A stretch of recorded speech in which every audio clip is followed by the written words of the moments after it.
Let's also shift our focus to another big breaking news that's now coming in, and we are now getting information with regards to the government's caste census move. What's going to be the focus? Sources are telling Times Now that in the caste census, Muslim castes will also be enumerated. That will also be one of the major focus areas of the caste census. What more do we know about it? We have information with regards to, let's go across and break it down. So the caste breakup of Muslims will be there in this caste census. So what does this mean? It means that for the first time, there will be official record of the caste breakup of the Muslim community, which will, and this data or this breakup will also play a very critical role with regards to how politics plays out ahead of the 2029 elections. Now, so caste breakup of Muslims will be there in the caste census. What more do we know about it? That religion and caste column will be for all individuals. So on one column you'll have religion, and in the other, the caste column will be there for all individuals. Then caste census will enumerate, like we've been telling you, the castes of Muslims, and this is the major takeaway from the information that we've gathered, and contours of the caste census will be discussed, possibly in an all-party meeting, after which a decision will be taken. There is a lot more information that we've gathered from our sources. Amit is with us. Amit, caste census का जो focus इस बार होने वाला है, इसका जो एक breakdown आप हमारे दर्शकों को बता रहे हैं कि पहली बार मुसलमानों में जो कास्ट है, मुस्लिम कम्युनिटी में जो कास्ट है, उसका एक ऑफिशियल रिकॉर्ड तैयार किया जाएगा इस कास्ट सेंसस में. इसके इम्प्लीकेशंस देश के पॉलिटी में क्या होने वाला है? देखिए, दो चीजें हैं. पहली बार कि 1931 के बाद पहली बार कास्ट सेंसस होने जा रहा है, और जो सरकार ने इस बात का ऐलान, अभी कैबिनेट की बैठक जो हुई थी बुधवार को, उसमें इस बात का ऐलान भी किया गया. लेकिन इसमें जो एक नई चीज होगी वो होगी कि मुसलमानों की जाति भी होगी, क्योंकि जो मुस्लिम समुदाय यहाँ पर है उसमें एक बड़ा तबका, जैसे जो पिछड़ों की है, जैसे पसमानदा मुसलमान है, उसकी संख्या करीब कहा जा रही है कि 60-70% ज्यादा की आबादी उस पसमानदा मुसलमानों की है, जो कि वहां पे पिछड़े माने जाते हैं. तो इसी तरह से अगर हिंदुओं में जातियों की जनगणना होगी तो उसी तरह से मुसलमानों की भी होगी. इस पूरे कॉलम में सबसे बड़ी बात की जो एक ऑल पार्टी मीटिंग की जो बात आ रही है, उसको इस लिहाज से देखा जा रहा है कि जो जातियों की संख्या है वो बहुत ज्यादा है, करीब 2500 से ज्यादा जाति रही है, और राज्यों में भी जातियों की संख्या रही है. तो इसको लेकर किस तरह से किन जातियों को उसमें जनगणना में शामिल करना है, कौन कौन से उसमें टर्म्स एंड कंडीशंस होंगे, उसके लिए ऑल पार्टी मीटिंग होगी. लेकिन निश्चित तौर पर अगर मुस्लिम समुदाय, क्योंकि अगर देखिए सब कैटेगराइज भी होगा, ये जो भविष्य में अगर जब जाति जनगणना होगा, इसके बाद जो उसके आंकड़े आएंगे, क्योंकि उसके आंकड़े आने में 1.5 से 2 साल लग जाते हैं.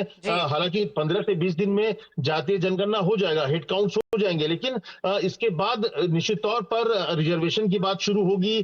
तो उसमें सब कैटेगराइज करने की बात आ रही है कि सरकार उसमें, बीजेपी शुरू से मानती है कि अगर रिजर्वेशन दिया जाए तो उसमें तमाम तबकों को भी दिया जाए, कि जिसमें जिनकी जितनी नुमाइंदगी होगी उस हिसाब से रिजर्वेशन में भी सबका हिस्सा होना चाहिए. तो ऐसी तमाम चीजें होने वाली है. निश्चित तौर पर मुस्लिमों के को अगर जाति जब पूछी जाएगी तो इसका जो है राजनीतिक जो फायदा है, कुछ पॉलिटिकल पार्टीज मुस्लिम वोट बैंक की तो राजनीति करती है, लेकिन उनके डेवलपमेंट की बात ये हमेशा बीजेपी कही है कि सिर्फ और सिर्फ तुष्टीकरण की राजनीति होती है, लेकिन मुसलमानों के हक की बात कोई नहीं करता है. तो ऐसे में मुसलमानों के हक और उनको, हालांकि मुस्लिम आरक्षण नहीं होगा, इसके खिलाफ ये मोदी सरकार और बीजेपी हमेशा से है, क्योंकि धर्म के आधार पर आरक्षण नहीं हो सकता. लेकिन निश्चित तौर पर जो तबका नीचे है, पिछड़ा हुआ है, उसको भी मुख्य धारा में कैसे जोड़ा जाए, इसको लेकर भी काम होंगे. तो ये मुझे लगता है कि एक मास्टर स्ट्रोक तो है ही जाति जनगणना कराना, लेकिन उसमें अगर मुस्लिम समुदाय को भी जातियों में अगर उसकी भी गणना की जाएगी तो ये मुझे लगता है कि एक बहुत बड़ा पॉलिटिकल एक तरह से मूव भी है. जी, और इस बारे में आप हमारे दर्शकों को और भी बताइए, क्योंकि काफी सारे एनालिस्ट काफी दिनों से ये कह रहे थे कि जो पसमानदा मुसलमान समाज है, क्या उनको ओबीसी स्टेटस एक डिमांड रहा है, क्या उनको ओबीसी स्टेटस दिया जाएगा, और अगर ये भी एक कंसिडरेशन होता है, इसके क्या मायने होने वाले हैं, लार्जर पॉलिटिकल इंप्लीकेशंस इसके क्या होने वाले हैं?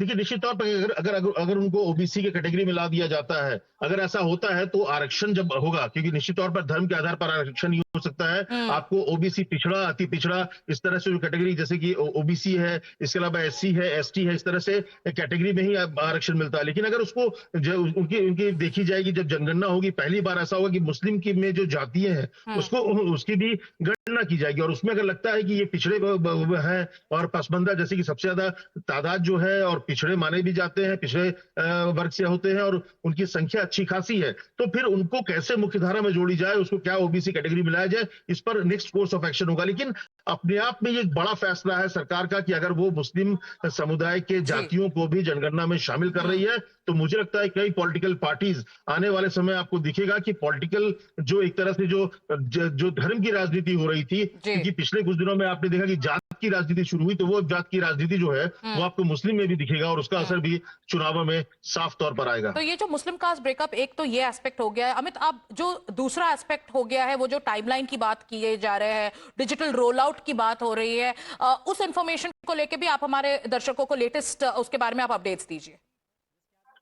देखिए, ये जो पूरी प्रक्रिया है, आमतौर पे इससे पहले जब भी जनगणना हुआ है तो वो आमतौर पे अप्रैल के महीने में शुरू हुआ है और ये फरवरी तक चलता है। शुरू में हाउस होल्ड की गणना की जाती है कि ब्लॉक लेवल पे शुरू होता है कि ब्लॉक में ये घर कितने घर हैं, कौन पक्के हैं, कौन कच्चे, इस तरह से, और करीब 15 से 20 दिन लगता है जब आप सेकंड फेज में, जब नंबर ऑफ हेड काउंट जो जिसमें असली जनगणना होती है, इस बार जो जनगणना होगी उसमें डिजिटल तरीके को अपनाया जाएगा। उसमें कहा जा रहा है कि आधार से जोड़ने की भी तैयारी हो रही है, बायोमेट्रिक का भी इस्तेमाल किया जाएगा, एआई का इस्तेमाल किया जाएगा, और हालांकि इस पूरे जो आंकड़े आएंगे उसको एनालिसिस करने में टाइम लगेगा। लेकिन अगर सरकार जब भी आएगा तो उसके लिए नोटिफिकेशन आएगा कि सरकार इतने तारीख से इतने तारीख के बीच में जनगणना कराने जा रही है, उसमें वो तमाम क्वेश्चनर होंगे। नोटिफिकेशन आने के करीब 3 से 4 महीने में ट्रेनिंग का काम चलता है, जिसमें तमाम लोगों को ट्रेन किया जाएगा कि कैसे जनगणना की प्रक्रिया को पूरी करी जाएगी, और उसके बाद जनगणना की प्रक्रिया शुरू होगी। तो मान के चलिए, और सबसे बड़ी बात कि इस जनगणना के आधार पर डिलिमिटेशन भी होने जाएगा,